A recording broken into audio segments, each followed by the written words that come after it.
This is the best you felt about your game since when? I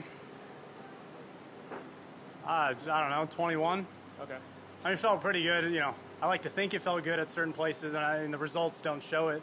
But look, I mean, we were searching Tuesday afternoon, grinding. I had a few putters out. I had a few different things doing.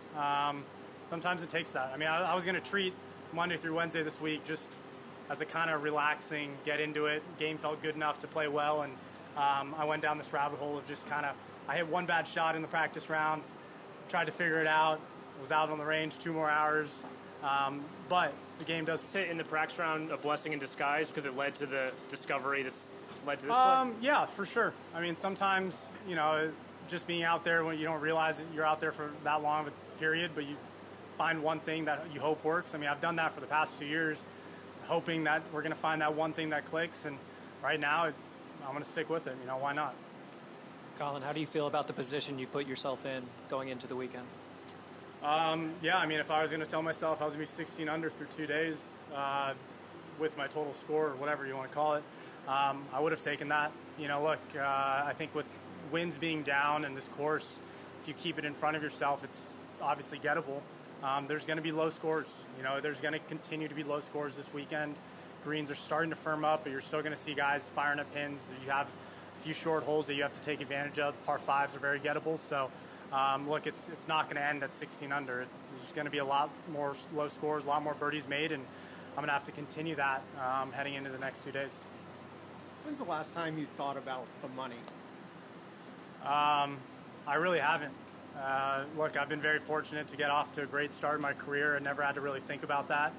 I've been lucky, and it's weird. This year with all the designated events, next year's signature events, it's always everyone makes it about the money, but I really don't care. I play these tournaments because I want to play against the best guys in the world. I want to win, and whether you get $1 out of it or $10 million out of it, a win's a win. Like at the end of the day, the wins mean so much to myself that I'd trade them all in for just another win. I'd trade the money for another win and more majors because people don't understand how good it feels. That's what you dream of. That's what you desire to do. That's what you want to do. That's why you practice.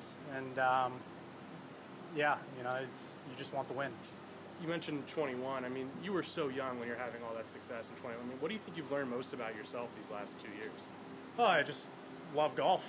I mean, it's been frustrating, but I truly love it, because when you're in positions like this, when you're able to put yourself in contention, whether it's 1 round or 2 rounds or 4 rounds, that I know I love being in these positions. I know there's still 36 holes left to golf, and there's a lot of golf left to be played.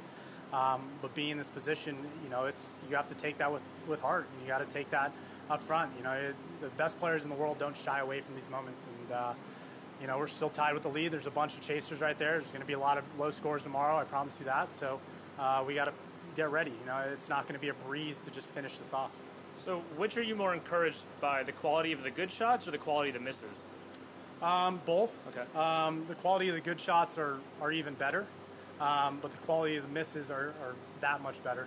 And like I said, strokes gained will show that to say, okay, you're hitting it better, but people look at my numbers this year and say you're hitting it fine. But I really, the misses were just that much worse. And no one could ever point that out unless you're actually there watching every shot. So how many shots do you consider misses through 2 rounds this week? Oh, a bunch. Okay. I mean, you're only hitting so many perfect shots. I mean, the first shot we hit on today on 1 was near perfect. But, unless it's really within a 5-foot circle, most of the time they're misses here or there. Nothing's perfect. But it's just bringing those things in a little bit better. Which first 36 holes feels better, Century or this week? I don't know. I think Century I went pretty low too. I don't remember what I shot through 36, but they both feel great. I mean, I remember Century. I mean, look, I took a bunch of time off. It was my honeymoon. We got married in the fall. It was kind of like show up and see how it goes, right? And sometimes you need that attitude when you play golf. This has been 3 weeks of playoff. Let's figure this out, how we can somehow win this thing. And we've been able to put ourselves through 36 holes in that spot. And it's about just focusing in on these next 36 holes, having this game plan that I've stuck with, these first 2 days and sticking with that and adjusting if need be. Thanks, guys. All good.